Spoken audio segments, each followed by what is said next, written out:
Hello, welcome to my channel. Today I'm going to show you how I cook my goat meat curry from scratch. So first you will need one onion and you would have to dice it up like so. It doesn't really matter how you chop your onions. What's most important is that you reduce it into smaller chunks. And next you will need two fresh carrots, sliced lengthwise and chop like so. I love carrots. I love the color. I love the vibrance it brings into a dish, and they are good. They are high in antioxidants, so why not? So I'm chopping the next one like I did the previous, and I'm gonna set aside. And next I will chop my Swedes rutabaga. They are also known as rutabaga. I'm not sure how it's pronounced, but they are Swedes or Swedes, and yeah.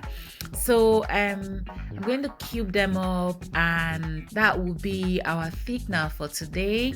So alternatively to this, you can use potato. If you have regular potatoes at home, you can use that, or sweet potatoes, whatever you fancy. So you don't need white flour, you just need these to thicken up your curry. So next we'll move on to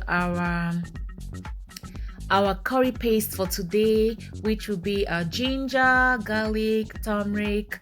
These guys are so good. They have anti-inflammatory properties. Their health benefits can never be overemphasized. So that's what we're using as our curry paste today. So I'm going to blend these up. I just roughly chopped them, and I'm going to blend that up right now. So turmeric is really good. That is exactly what gives your curry that rich golden color. You don't want to miss turmeric in your curry if you love that, that really nice color. So next, that's the celery. I didn't show you guys. I already chopped that earlier. I usually chop up my vegetables and freeze them, so that's one of it. So that's the celery, ginger, garlic, turmeric blended up. That's our curry paste for today. I'll set that aside. So next I will go in with 1 tablespoon of olive oil, and that's exactly what you need for your curry. You don't need much fat. You want to keep your fat content down. So next I'm going in with the onion. I'm going to caramelize this onion. I'm not sure why I'm doing this today. Usually I will blend up my onions, but I suppose it doesn't really matter. So yes, that's the onions in the pan. So I'm going to give it a quick stir, and next I will add 1 teaspoon of cumin seeds. So these are just so lovely. This is lovely. I like to toast my seeds to release the fragrance. So while that is cooking, I will tip in my washed quinoa. I'm using quinoa as my meal base today. Quinoa is a complete protein. It's very high in protein. So for those of us who are very active, we want to keep our protein intake high. So quinoa is a good plant-based protein. So I've just added 1 teaspoon of fennel seeds. Again, I'm gonna toast it to release the fragrance. Oh, you guys, this smells really lovely. It smells amazing.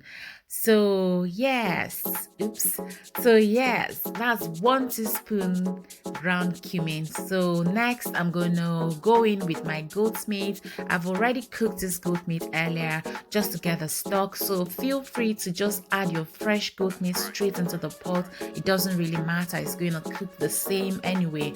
So but I just like to cook it first just to get my stock. So I'm going heavy with my cayenne pepper today because I don't have paprika or chili powder, so why not, just to keep that heat high. So but feel free to tone that down if that's not your thing. So I've just gone in with our curry paste. Now look at that color, you guys. It looks really beautiful. Now this is what you want for your curry, that rich vibrant color. So next, I'm going to tip in all the vegetables in no particular order. Just chuck everything in right now and let it cook. So I'm also using one cinnamon stick for my curry today, just to give it that a little bit of sweetness. You know, the combination of cinnamon stick in a curry. You guys, you need to try this out. And next is that's 2 tablespoons tomato paste, and the rest of these are blended red bell pepper and onion and a bit of garlic, I suppose. I think, yeah. I usually blend these up and freeze them, so I always have it in the freezer ready for my curry or my stew. So feel free to use canned or chopped tomatoes if you don't have time for this. So I've just added 1 teaspoon curry powder. That's not cayenne pepper, sorry guys. That's 1 teaspoon curry powder, and I'm going in with my goat meat stock. Look at that, I think it's looking really thick.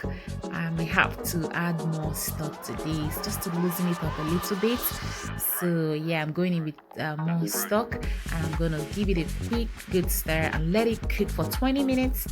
I think that's it now. I'm just gonna give it a quick stir to see how I think it's cooking okay. It's looking really good. Next, I'm going in with my chickpeas. Again, feel free to use whatever you have. I'm going in with courgettes. These are not very happy ones. They've been in the freezer for a while, but hey, I suppose they're all vegetables, they would do. Next, 250 ml coconut milk. I love the coconutty taste, flavor that this brings to the meal, to this dish.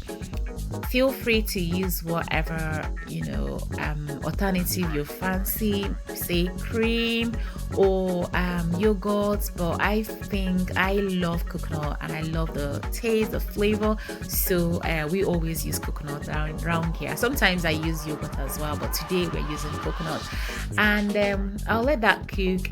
Next, I think my quinoa is ready, so I'm just gonna fluff it. Fluff. Look at that, guys, look at that. So that's my quinoa ready, and that's the curry cooking. And for your choice of legume, you can also use cannellini beans, kidney beans, or black-eyed pea beans, or whatever you fancy. But I had chickpeas, so I used that's like a can of chickpeas. So next, I'm just gonna portion out my quinoa, and yeah, that's my meal prep ready. You know what, this is very important. If you have to eat healthy, you have to make sure you have healthy food available, because we eat what we have, don't we? So that's our meal prep ready. That's the goat's meat curry cooked from scratch. You don't need all those nasties into your food. You know exactly what's in your food, and that's it, you guys. Enjoy. Look at that color, it smells really good and it's really tasty. And you guys, if you love this, give it a thumbs up and let me know how it goes. Thank you.